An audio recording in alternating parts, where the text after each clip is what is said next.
The night everything changed. The neon lights of Murphy's sports bar cast a red and blue glow across the wet pavement outside, reflecting the colors back into the smoky interior where the sound of clinking glasses mixed with the low rumble of evening conversation. It was nearly 10 o'clock on a Thursday night, and the after-work crowd was settling into their usual rhythm of unwinding from long days and longer weeks. Emma Rodriguez moved between the crowded tables with practiced efficiency, balancing trays of drinks and navigating the maze of chairs and bar stools that filled the dimly lit space. Her blonde hair was pulled back in a simple ponytail, and her black uniform shirt was already showing the signs of a busy shift, small stains from spilled drinks and the general wear that came from hours of constant motion. At 28, Emma had been working at Murphy's for 2 years, ever since she moved back to town to help care for her grandmother. The job paid basic expenses, but barely left room for the dreams she had once harbored of finishing her degree in sports medicine. Those aspirations felt like echoes from another life now, buried under the daily reality of rent payments and medical bills. The bar was unusually crowded for a weeknight, filled with a mix of regulars and what appeared to be a group of business executives celebrating some kind of corporate event. Emma could tell they weren't locals by their expensive suits and the way they seemed to be enjoying themselves a little too enthusiastically, their voices growing louder with each round of drinks. She was clearing glasses from a recently vacated table when she heard the commotion start at the far end of the bar. Raised voices, the scrape of chairs being pushed back quickly, and then the unmistakable sound of a scuffle breaking out. Emma looked up to see 2 men grappling near the pool table, their expensive suits doing nothing to make their behavior more dignified. One was clearly intoxicated, swinging wildly while his friends tried to pull him back. The other man, older, with graying hair and a calm demeanor despite the chaos, was trying to back away from the confrontation. "Hey, break it up," called out Mike, the bartender, but he was trapped behind the bar by a crowd of customers and couldn't reach them quickly. Emma watched as the drunk man landed a lucky punch, sending the older gentleman stumbling backward. The victim tried to catch himself on a nearby chair, but his legs seemed to give out beneath him, and he collapsed to the floor with a concerning thud. Without thinking, Emma dropped her tray on the nearest table and pushed through the crowd that had gathered around the fallen man. Her years of studying sports medicine, combined with the first aid training she had maintained even after leaving school, kicked in automatically. "Give him some space, please," she said firmly, kneeling beside the man who was now unconscious on the floor. She could see that he had hit his head on the corner of a table as he fell, and there was already a small amount of blood seeping from a cut above his eyebrow. Emma checked his pulse first, steady but slightly elevated, then gently examined his head injury. The cut wasn't deep, but head injuries were always serious, especially when they involved loss of consciousness. She noticed that his breathing was regular, which was a good sign, but she knew he needed immediate medical attention.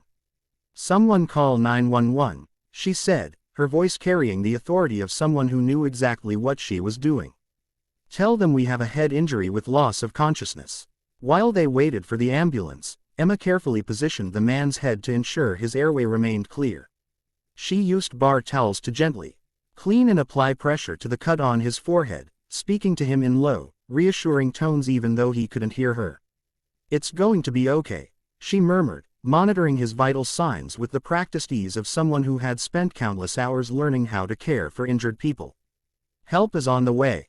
The man's eyes fluttered open just as the paramedics arrived, and Emma felt a wave of relief wash over her. He was confused and disoriented, which was expected with a head injury, but he was conscious and responsive. "What happened?" he asked groggily, trying to sit up. "Easy there," Emma said gently, keeping a steadying hand on his shoulder. "You took a fall and hit your head. The paramedics are here now, and they're going to take good care of you."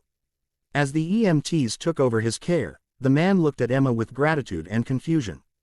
"Thank you," he said simply, his voice still weak but sincere. "I don't know who you are, but thank you." Emma stepped back to give the medical professionals room to work, and within minutes, they had loaded the injured man onto a stretcher and were heading toward the door. The excitement of the evening began to fade as the crowd dispersed and normal conversation resumed. Mike approached Emma as she was cleaning up the blood and scattered bar towels from the floor. "That was incredible," he said, shaking his head in amazement. "Where did you learn to handle a medical emergency like that?" Emma shrugged, suddenly feeling self-conscious about the attention. I studied sports medicine for a few years in college. I guess some things just stick with you.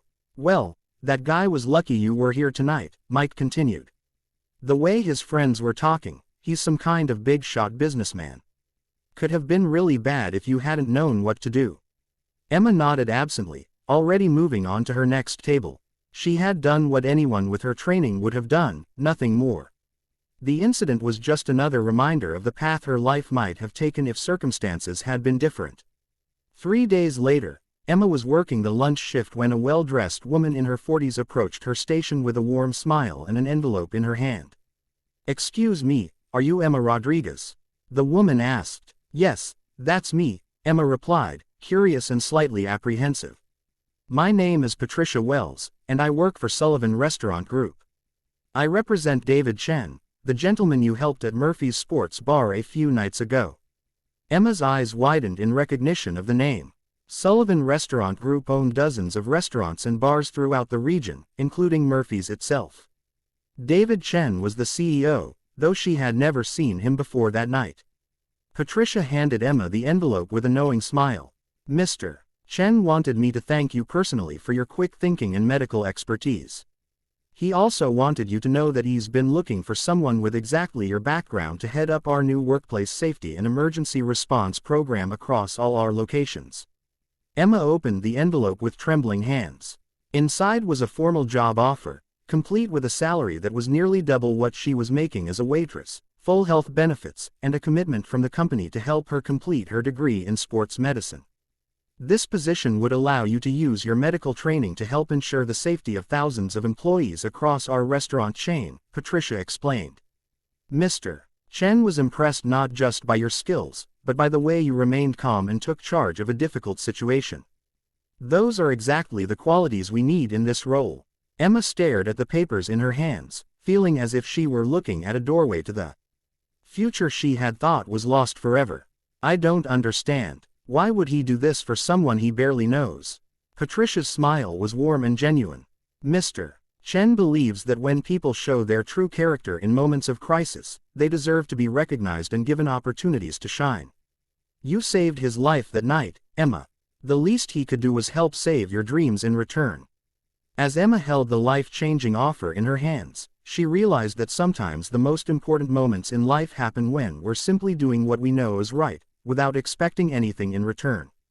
Her years of studying, her natural compassion, and her willingness to act when others hesitated had all led to this moment.